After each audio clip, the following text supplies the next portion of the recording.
Well, Bruce Springsteen and Donald Trump duke it out. Let's get into it, shall we?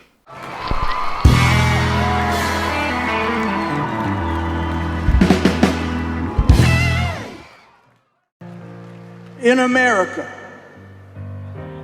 they are persecuting people for using their right to free speech and voicing their dissent.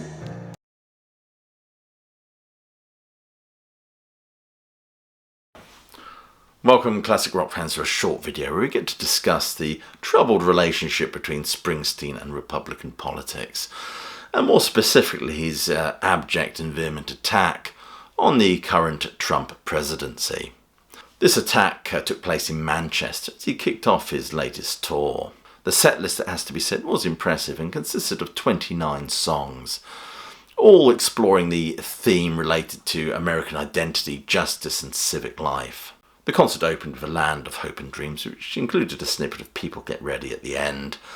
That was followed by Deaf to My Hometown, Lonesome Day, My Love Will Not Let You Down, Rainmaker, which he dedicated to our dear leader. And I think there was even a Dylan cover at the end. It was an impressive set list, especially as he's ditched the kind of soul covers that populated his set on his most recent tours. But that's not the news story here. The news story is his attack on the Donald Trump administration. He said in Manchester that the mighty E Street Band are here tonight to call up the righteous power of art and music and rock and roll in dangerous times. And maybe they are dangerous times. If he wants dangerous, he wants to hang out in London for a weekend. As regards the attack on the Trump presidency, he said, "In my home, the America I love, the America I've written about, that has been a beacon of hope and liberty for 250 years, is currently in the hands of a corrupt, incompetent and treasonous administration. Tonight we ask all who believe in democracy and the best of our American experiment to rise with us. Raise your voices against authoritarianism and let freedom ring." But the criticism didn't stop there. He declared Trump as an unfit president, leading a rogue government. And of course, I think he has J.D. Vance in his sights as well. And I will point out that I'm interested in this as a news story and how it relates to the world of classic rock music. In this video, you will not find me criticising Bruce Springsteen, nor will you find me criticising Donald Trump. But Springsteen has often criticised Trump on stage and in song. In fact, there's an excellent track off his Letter to You album called House of a Thousand Guitars. And I'm sure the line in there is aimed directly at Mr. Trump. The criminal clown has stolen the throne. And of course, in concert, he actually introduced this song by saying, the last check on power after the checks and balances of government have failed are the people, you and me. He steals what he can never own. It's a union of people around a common set of values that stands between democracy and authoritarianism. And at the end of the day, all we've got is each other. That idea of this coming together, this common human spirit that has always very much provided the impetus for Springsteen's writing, I think. And Springsteen is no stranger to campaigning. He certainly campaigned for Biden, Barack Obama and Kamala Harris. Friends, fans, and the press have asked me who I'm supporting in this most important of elections. And with full knowledge that my opinions no more or less important than those of any of my fellow citizens, here's my answer. I'm supporting Kamala Harris for president and Tim Walz for vice president, and opposing Donald Trump and J.D. Vance. And what was Trump's response to this attack on his presidency?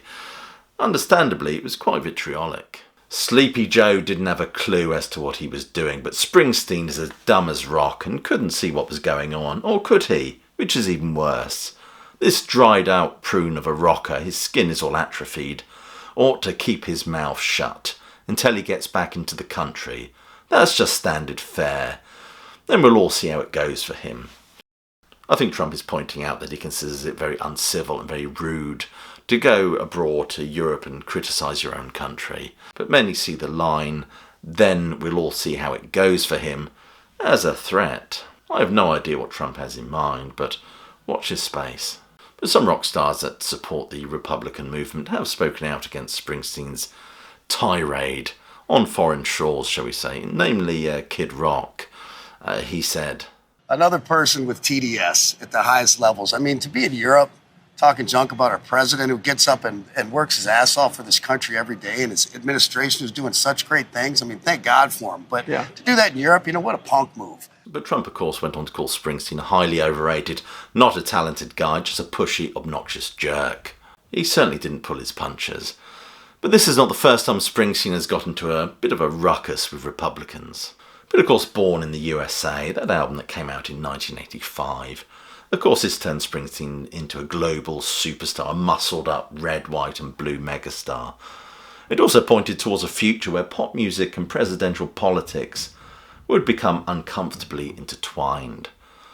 Of course, on this tour he would actually open with Born in the USA, which Springsteen has gone on record as calling one of my greatest, the most misunderstood pieces of music. But interestingly, on this tour he attracted political attention during the initial US leg, when the conservative political commentator George Will attended the show in Largo, Maryland on August 25th. Will published a column in the Washington Post about Springsteen the following month, wherein he praised the performer's work ethic and discussed his presumed patriotism with the usage of the phrase "born in the USA."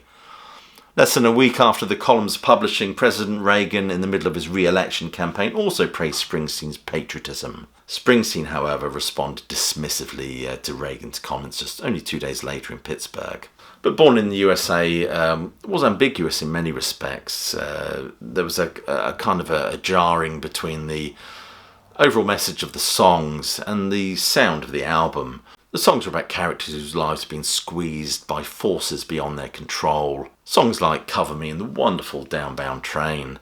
But this was delivered with a great big cathartic 80s drum sound and a kind of almost a triumphant feel. It was an artful balancing of dark, uncompromising message with exuberant, irresistible music that went absolutely global. Many feel that Springsteen is a bit of a sanctimonious figure in many respects, playing at being a kind of a working class, working man hero, while he banks absolutely billions from his records. And of course Trump responded. I see that highly overrated Bruce Springsteen goes to a foreign country to speak badly about the President of the United States. Never liked him, never liked his music or his radical left politics. And importantly, he's not a talented guy, just a pushy, obnoxious jerk. As I've said, this is not the first time Springsteen has criticised Donald Trump. He did so on the BBC a few years ago, if my memory serves me right. And also he responded to the airport ban, where Trump imposed restrictions on who could come into America. He responded to that live on stage in, I think it was in Adelaide. Tonight we want to add our voices to the thousands of Americans who are protesting at airports around our country. The Muslim ban and the detention of foreign nationals and refugees. America is a nation of immigrants, and we find this anti-democratic and fundamentally un-American. Anyway, so there has been this bit of a ding-dong in public between Springsteen and Donald Trump.